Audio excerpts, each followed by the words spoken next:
হে everyone, আমরা আবারও চলে আসলাম দই বানাতে। আর এর সাথে আমরা কিছু পিঠাও বানাবো। হঠাৎ করে আমার আর আবিদার দই খাওয়ার ইচ্ছা হলো।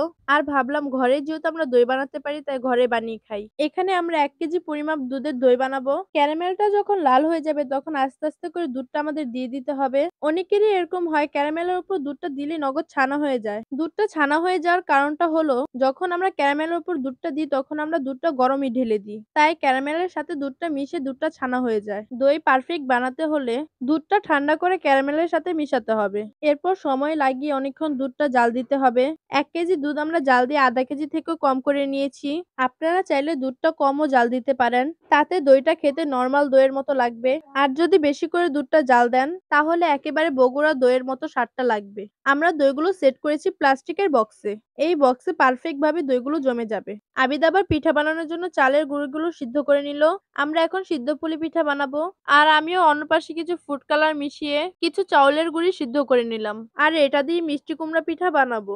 আর মিষ্টি কুমড়াগুলো দেখতে যতটা কিউট হয়েছে তার থেকে খেতেও খুবই মজা হয়েছে। এখানে আবিদাকে চাউলের আটাগুলো ম্যাশ করতে দিলাম। আর আমার ছোট বোন পাশে বসে দেখছিল।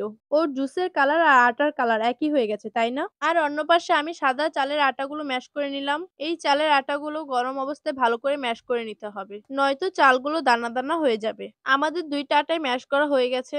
এখন শুধু ডিজাইন করে পিঠা বানানো বাকি। এরপর আমি পুলি পিঠার পুর বানানোর জন্য 1 কেজি পরিমাপ গুড় কেটে নিলাম। এখানে আমার ছোট বোন আমার পাশে বসে গুড় কাটা দেখছিল। আর আমি এখানে আগে থেকে নারকেল কুড়িয়ে রেখেছিলাম। এরপর আবিদা পুরগুলো বানিয়ে নিল। আমি যতটুক গুড় কেটেছি সে গুড় পুরোটা দিয়ে ও পুরগুলো বানিয়েছে। এরপর এর ওপর নারকেলও দিয়ে দিল। শীতের পিঠার মধ্যে কোন পিঠাটা আপনাদের সবচেয়ে বেশি ভালো লাগে সেটা আমাকে কমেন্ট করে জানাবেন। আর আমার কাছে তো ভালো লাগে সবচেয়ে বেশি পুলি পিঠা, আর পুলি পিঠার সাথে পাটিসাপটা পিঠাটাও। আর আবিদার ভালো লাগে ভাপা পিঠা আর ঝাল পিঠা। এখানে আমাদের পুরগুলো অলমোস্ট রেডি। এখনই চুলা থেকে পুরগুলো নামিয়ে নিতে হবে। পুরগুলো ঠান্ডা হওয়ার পর একটু জমে যাবে গুড় দেওয়ার কারণে। আর এখানে আবিদা মিষ্টি কুমড় গুলো বানাচ্ছে। আর এখানেও আমার ছোট বোন বসে বসে পিঠা বানানো দেখছে। আর বলতেছিল বড় হয়ে আমিও তোমাকে পিঠা বানিয়ে খাওয়াবো, তুমি আমাকে পিঠা বানানো শিখাও।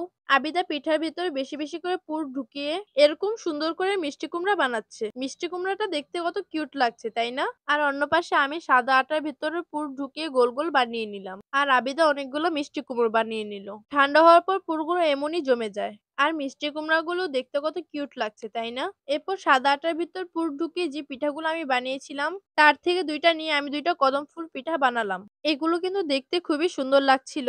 আর খেতেও খুবই ভালো লেগেছে। কদম ফুল পিঠা সবাই কম বেশি ঘরে বানিয়েছে, তাই আমরা বানিয়ে ট্রাই করলাম। পিঠাগুলো খেতে কিন্তু খুবই ভালো লাগে। আর অন্য পাশে আম্মু এই কুমড়াগুলো চুলায় বসিয়ে দিয়েছে।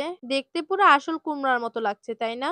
বাকি গোল পিঠাগুলো আবিদা এই ডিজাইন গুলো করে নিয়েছে। এগুলোও দেখতে ভালো লাগছে, কিছু একটা গাঁদা ফুলের মতো, জাস্ট কালারটা দিলেই হয়ে যেত।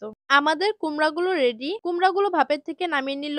আর এটা হলো আমাদের গাঁদা পিঠা, সিদ্ধ করা হয়ে গেছে। পিঠা তৈরি হওয়ার পর একেবারে তুলতুলা রাবাটের মতো হয়ে গেছে। আর খেতেও খুবই ভালো লেগেছে। তো ভিডিওটা আর বড় করবো না, ভিডিওটা এই পর্যন্ত। সবাই ভালো থাকবেন, সুস্থ থাকবেন। আল্লাহ হাফেজ।